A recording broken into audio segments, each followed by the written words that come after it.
It gives me great joy to be able to sit here and say that the international break is over and Tottenham are back in just a few days' time. Aston Villa at home, right back into the thick of it. A very, very tough game and a very tough run coming up for Spurs in the next couple of weeks. We've got some seriously hard fixtures on the horizon. And the more I look back on it, the more I'm sat here thinking that win over Leeds before the international break was absolutely massive. Because listen to this, right? After Villa, Monaco, Everton, Newcastle in the Carabao Cup away, Chelsea, Copenhagen in the Champions League, Man United, Arsenal, PSG. Those are our next 8 fixtures.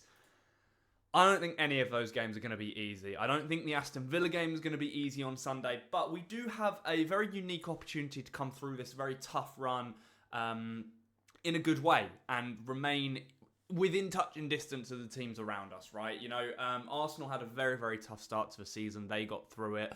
And I feel like Thomas Frank football is suited to play these tougher types of games. I think this has been a problem at Spurs for a little while now, is the areas we've struggled in have been the ones where we are dominating, we are breaking down the low block, we have to fashion the openings and really go at a team. Whereas against these teams where you know they're going to try and put a bit of pressure on us, you know that they feel in their own camp that they can beat us, I feel like a lot of the time that plays into Tottenham's hands more than the other way around, if that makes sense. So that's why I'm kind of sat here looking at this run for Spurs coming up, thinking, do you know what? I think we might be okay here. You know, there are certain teams on that list that I look at and think that's going to be a really, really tough game. Obviously, Arsenal away, 23rd of November. We know that's going to be incredibly tough. The 1st of November at home to Chelsea. That's another really, really tough ask. But I do always back Tottenham to win at home, regardless of the opponent. And I know our home form this season hasn't been spectacular, and we've looked a bit shaky at times at home, but I will always back us to beat a team at home, regardless of the level of opponent. And we owe Arsenal, don't we? Like, we owe a win. We are owed a win against Arsenal in the North London derby. And how amazing would it be to do that at the Emirates and just derail their season? But anyway, I'm getting far too ahead of myself. Aston Villa first on the horizon. A team who have not started incredibly well, to be honest. They've been a lot better recently. They've moved themselves up to 13th in the table. They've only had 2 wins in the Premier League from the first 7 games. I think they are on a run of 4 wins in all competitions, though. That obviously includes, I think, the Carabao Cup and the Europa League. But in the Premier League, Aston Villa have really, really struggled. I think Morgan Rogers hasn't really hit his stride so far this season, which is pretty ironic considering a lot of us, myself included, were pining for Spurs to go out and splash the cash and sign him in the summer. Ollie Watkins came off injured against for England on England duties, and Unai Emery, I'm recording all of this way before both Thomas Frank and Unai Emery are doing their press conferences, so I haven't got a dialed-in, up-to-date idea of what team news is like yet. Unai Emery has come out and said he's hoping to be able to count on Ollie Watkins for the weekend. But at the moment, as it stands as of time of recording on Thursday morning, he is a doubt for the match. So I feel like Tottenham, as I've already said, have a real opportunity in this game to start this run in a very positive way with a win against Aston Villa. We have a very good record at Aston Villa, although our more positive results actually come at Villa Park against them rather than at home. There have been instances in the last couple of seasons, which I'm sure you will remember. Aston Villa trolling us on social media after beating us at home, all of that, yada, yada, yada. So I really hope there's motivation there. I feel like it was a really positive international break for Spurs. As far as I'm aware, no injuries. Cuti Romero flown back from Argentina duties on a chartered flight to make sure he's back, fit, fresh, ready and available for this weekend, which is exactly what you want from your captain. You want him to be there. You want him to be raring to go. You want to have him around for as much time as possible in the build-up to these big games, especially when the schedule is so hectic. So that's fantastic. We're awaiting updates on the likes of Dominic Solanke still, on Randall Kolo Muani, who have both been out with injuries. Wilson Odobert and Matthias Tell both firing again for France under 21s during the international break. I think the other night Tell got 2 goals and an assist. I think Odebert got 2 assists. So yeah, I wouldn't be surprised to see both of them come straight back into the team. I think, and this might, I won't say this will be an unpopular opinion, but this is my opinion. I've seen a few people mention this online as well. I think in the next couple of weeks, we're going to see Wilson Odebert in particular really take his game to a new level. I think he's really starting to get a fit and a grip on how he needs to play for Tottenham. He looked exciting, electric against Leeds. I feel like he has that sense of unpredictability about him. He's a hard worker.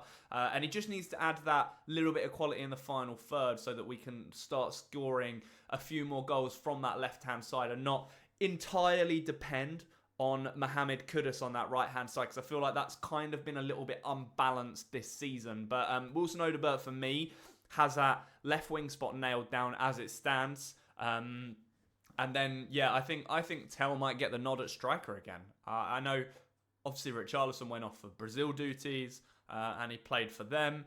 I don't know how fresh and fit he's going to be. And I am conscious that Thomas Frank's probably managing his workload as well, just because of the injuries he's had in the past. But yeah, I think Villa, Emery, they're low on confidence. They're not as low as they were right at the start of the season, but they're low on confidence. I do feel like they will set up in more of a defensive shape than an attacking one, which I think will allow Tottenham to dictate the tempo of the game and really sort of go at them. I do think they will be hard to break down. That's my one concern going into this weekend's game is how are we going to break them down, which is why for me it's essential for Xavi Simons to operate in that number 10 role, to really be able to pull the strings and dictate the play and be that main guy, that creative outlet. I think he played really, really well against Leeds before the international break. And yeah, he got some minutes for the Netherlands, but not loads, which is good. So he'll be fit, fresh, raring to go.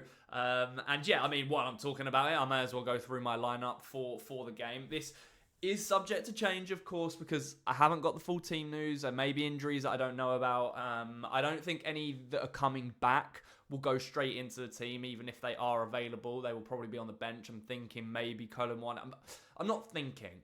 I'm hoping Randall Colin One is going to be fit for this game. But yeah, I'll go with the usual. Oh, it's a really difficult one with the back four, though, because obviously you've got Vicario, Porro, Romero, Van der Ven.